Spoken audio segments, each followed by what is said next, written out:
On the Reconciling Marriages with Coach Jack podcast, Christian psychologist, author, and relationship coach Dr. Jack Ito will help you to build and restore your marriage. By learning just a few relationship skills, you can help your spouse enjoy your relationship more while getting more love and affection from your spouse. Listen to Coach Jack as he helps you with one more step toward a marriage both you and your spouse will love. The title of today's podcast is Going No Contact a Good Way to Get My Spouse to Come Back? If you are recently separated and you don't want to be, you really want to get back together with your spouse, then you've probably looked around to find out what is the best way to handle your separation in order to maximize your chances of your spouse wanting to return to you. And one of the things that you are likely concerned about is how much you should be contacting your spouse and how often you should be contacting your spouse. You'll find, just like with information on anything else, there's a lot of conflicting information on the internet, if that is where you are primarily looking. Today, I want to help you to understand that there is no one-size-fits-all answer for anything in relationships, and that is also true for whether you contact your spouse or not, and how much you contact your spouse. And most importantly, what you do when you contact your spouse. So let's take a look at these things today in today's podcast. Hopefully, you'll come away from this with a better understanding of what you can do to make your relationship better with your separated spouse. A common piece of advice you will find is that you should not contact a spouse who has moved out. That strategy is supposed to make the abandoning spouse feel lonely and miss you so much that they will want to come back to you. The idea is that if you continue to contact your spouse will not miss you and so will not come back. It makes sense on the surface, but is this really a good strategy? Or are there better alternatives? Unless we use good critical thinking skills and experience to teach us what is true and what is misinformation, then we're going to be led astray anytime something seems to make sense. That's true regarding having no contact in order to make a spouse miss you. That's true in regards to other things as well. I want to take an example to illustrate how we can be misled by what seems to make sense and then bring it back to the topic of whether or not a spouse will actually miss you. One very common piece of advice for building relationships, which happens to also be a very bad piece of advice, is that if you don't like something that your spouse is doing, then you need to tell your spouse. Otherwise, your spouse won't know and the problem will continue. This makes so much sense that practically everybody believes it, and it is commonly taught. But if you use your critical thinking skills and your experience, you will find out that it's not actually true. The fact is that your spouse will know whether or not you like something by other ways than just you saying you don't like it. There's another fact is that when you tell your spouse you don't like something about what he or she is doing, you are not going to get a wonderful response. Your spouse is not likely to say, "Thank you so much for telling me you don't like that. I had no idea, but now that I know, of course I'm going to work on it so our relationship can be better than ever." That seems to be a fantasy that is commonly held by therapists, but that doesn't even work for therapists in their own personal lives. They teach that, that's what they have been taught to teach, but it does not work. Think about your own experience with your spouse. If you've never told your spouse that you don't like something that he or she does, then you can go try this just to see what happens. But my guess is you've already done that before and found that it's not really a good way to improve your relationship. It doesn't mean that we don't do things about what our spouse is doing that we don't like. But telling our spouse we don't like something is not going to get us the results that we are really after. So another way that we could say that is that if you tell your spouse things that you don't like about him or her, then your spouse won't enjoy talking with you so much, and your relationship will gradually get worse. And the more that you tell your spouse things that you don't like about him or her, the faster your relationship is going to get worse. That also makes sense, doesn't it? You actually have to try it out to find out which one is true in order to know which one to follow. And by the way, if you're interested in what to do instead of telling your spouse what you don't like about what they're doing, I recommend that you look at information on promoting healthy relationships and on using good boundary skills. A combination of those two things will take care of whatever your spouse is doing while also making your relationship better. Something that won't happen if you simply tell your spouse what you don't like about what he or she is doing. So let's come back to this idea that if you don't contact your spouse who has moved out, that he or she is going to miss you. That if you do contact your spouse, then he or she is not going to miss you. And so the best thing to do is to have no contact. That idea makes sense, but let's think about this a little bit more critically. If your spouse loves you and wants to be with you in the future, and your spouse moves out and you don't have contact, under that situation, I would say that your spouse is going to miss you. Your spouse loves you and wants to be with you, and that lack of contact is going to make things more difficult. It's likely that your spouse will start to contact you.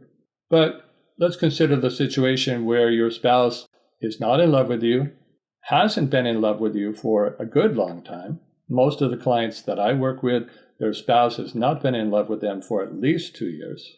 They've moved out because they no longer want to be with you, and in fact, they are looking forward to having a better future without you, or they have moved out because it's too stressful to be with you on a daily basis.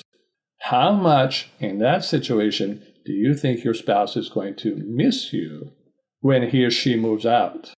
Typically, what is going to happen in that situation is your spouse is actually going to enjoy the separation, is going to feel freer and more relaxed to be away from you. You not contacting your spouse is not going to make your spouse miss you. On the contrary, it will be part of your spouse enjoying that life without you and also not having to deal with your contact. So in a way, it actually helps to promote staying separated and the relationship becoming gradually weaker. I don't recommend it any of my clients to use this kind of tactic of going no contact with their spouse in order to get their spouses to miss them. The fact is, the people that I work with, their spouses typically want to be with someone else or they want to divorce. Sometimes they want to divorce and be friends. Sometimes they simply want to divorce. But they are not going to be missing their spouse when they move out. So what is it that I do recommend to my clients? Well, it depends on their situation. If their spouse does in fact love them and it's only moving out in order to do some kind of intervention, yes, with this kind of situation, you could go no contact in order to make your spouse fearful of losing your relationship and to give up on that intervention and to come back to you.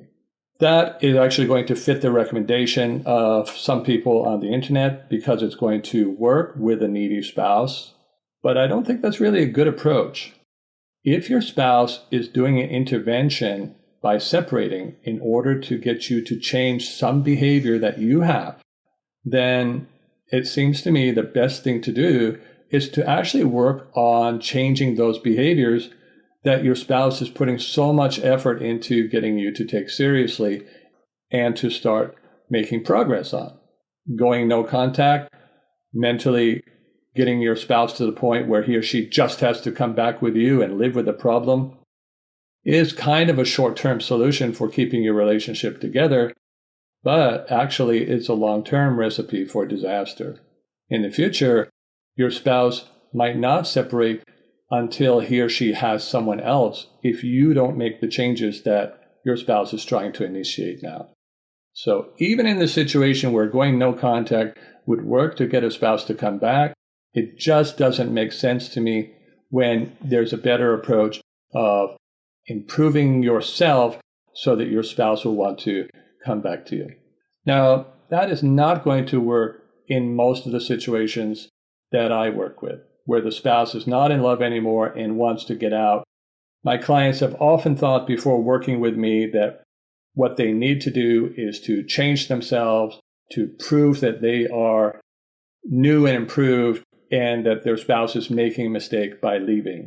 At this point, though, all it really does is anger the spouse who sees that that person could have made these changes much sooner, did not do it until, in fact, their love was gone, they no longer cared anymore, and want to leave the relationship. What typically results in this situation is the spouse who has left will say, great, good for you for making those changes. I'm sure it will benefit your future husband or wife, but as for me, it's too late. And any person who is taking this approach to improve themselves in order to get back a spouse who really is not in love with them is going to become frustrated because they will work harder and harder to get their spouse to change their mind, and their spouse simply won't be doing it. And that is going to make them give up on their relationship. You will read many people say that, well, once you get separated, your relationship is over. That is far from the truth. Your relationship is only over if you do things that make the other person no longer want to be in a relationship with you. There are some good things you can do to build a relationship, even with a spouse who has moved out, and I have helped thousands of people to reconcile their relationships, even though their spouse has moved out. So am I saying that going no contact is not the thing to do, and so you should contact your spouse a lot? No, that would be the other extreme. That would also be a bad thing to do. In fact, continuing to chase someone who does not want to be with you will just make them shut down all contact with you, and you won't be able to get further along. Let me help you to see this in a different way. This is usually the correct mindset for reconciling with your spouse, so it's a very good thing to learn. Reconciling a relationship with a spouse is very much like creating a new relationship for a single person. So let's consider the situation where if you were single, there's this person who you were really interested in having a relationship with, but that person is not interested in having a relationship with you. Well, obviously, if you just keep contacting that person trying to convince them to have a relationship with you, they're just going to tell you to go away. They're going to block your number, block you on social media, whatever. You're going to drive them away if you're continually contacting them in order to try to get them to be with you. On the other hand, if you are really interested in a person who is not interested in you and you're single and you just decide that you're going to go no contact, is that really going to get that person contacting you? Well, I don't think so. So what is the answer then? Well, the answer then is you don't chase after that person, but you do become the kind of person that person would actually like to have a relationship with. We don't try to convince people to have a relationship with someone they don't like. We actually work on becoming the kind of person that person would like to have a relationship with. And then we need to use a gradual approach. If you're single, you're interested in someone, they're not already into you, your first steps, just working on becoming the kind of person they're attracted to, approaching them in a relaxed and friendly way, and validating whatever they have to say. Even if they're saying, hey, I don't want to be with you, I'm not interested in you, then if you're single, a good approach to that would be something like, yeah, I really don't think that we would be a good match for each other. You're so right. And that may sound like you're just telling them buzz off if you're not interested in them, but that's not true at all. Actually, you are agreeing with them. You are validating them. You are helping them to feel relaxed with you. They don't feel like you are pursuing them or pressuring them. And that gives you more opportunities for connecting if you know how to keep the relationship going after that. The first step with rebuilding a relationship is always to help the other person to relax. And that means you stop pursuit. You become more of the kind of person that person would like to be with. And you also validate that person's beliefs or feelings. People want to be with others who validate them, not with people who tell them they are wrong, they've made the wrong decision, they don't care about the children, they need to live up to their marriage contract, they have a religious obligation, or anything like that. Those approaches simply are not going to work either to make people your friends, to reconcile family relationships, or to get your spouse to really want to be with you again. So I think the most important question about contact is not whether or not you should contact. Definitely you should. The question is, what should you do when you contact your spouse? And how often? The more damaged your relationship is, the less you are going to contact your spouse, and the more you are going to validate your spouse. That is, you are going to help your spouse feel that it was a good decision to separate, rather than trying to convince your spouse that it was a wrong decision to separate, because taking that approach just causes more distance. One thing you need to understand about separation is that sometimes separation is actually a good way to reconcile a relationship, which is the opposite of many things you might read, which say that once you separate, the relationship is over. People who believe that once you separate, your relationship is over really work very, very hard to make sure the separation does not happen. And often that means pressuring the spouse or behaving in a very needy and unattractive way. When they do that, then when the separation does happen, their spouse often does not want to have any contact with them whatsoever. And then that does make it very difficult to reconcile. What you need to understand in that situation is that it's not the separation which has resulted in the relationship being so badly damaged, but it's all the pressure and needy behavior that happened before the separation.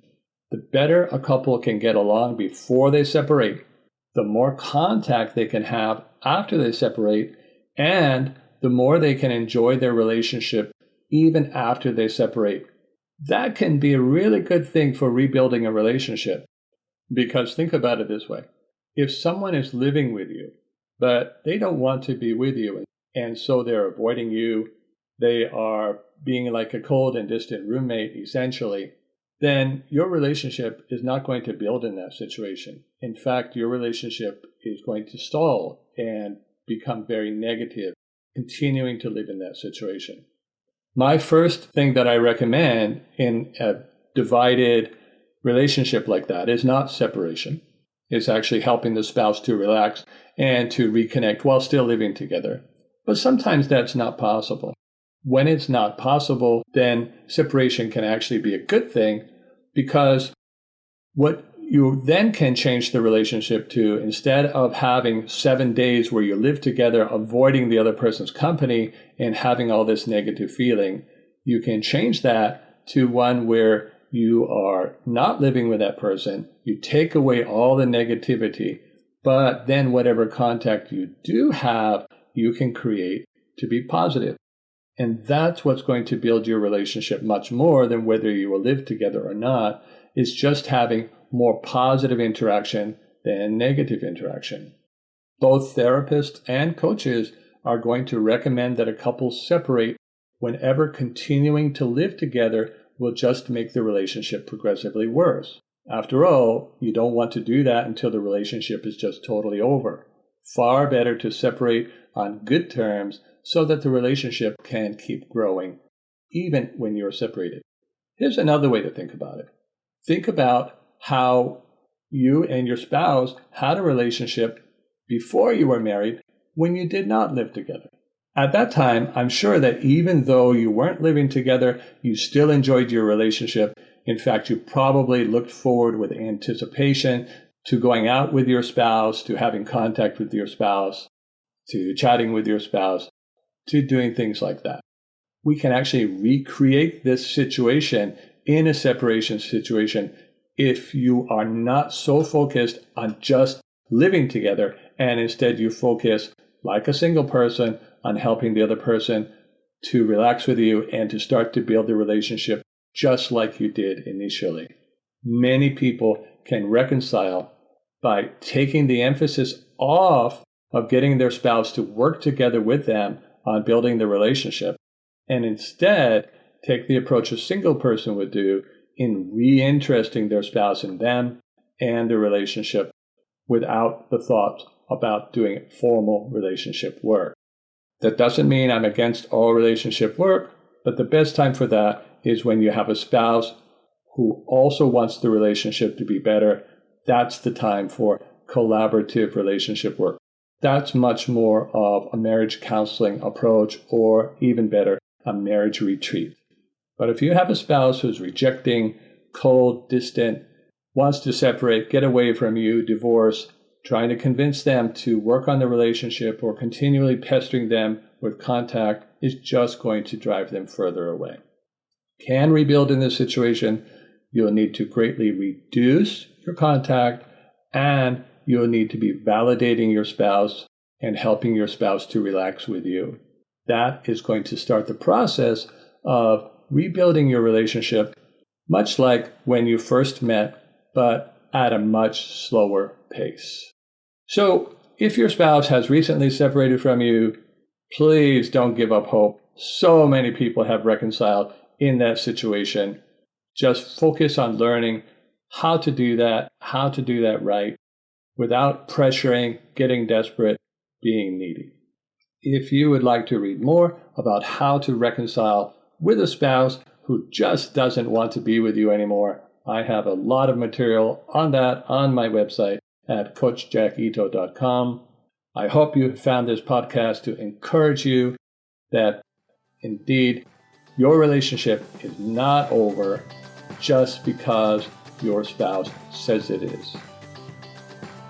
Thank you for listening to Reconciling Marriages with Coach Jack. Visit CoachJackIto.com to learn more skills for reconnecting with your spouse and restoring your marriage.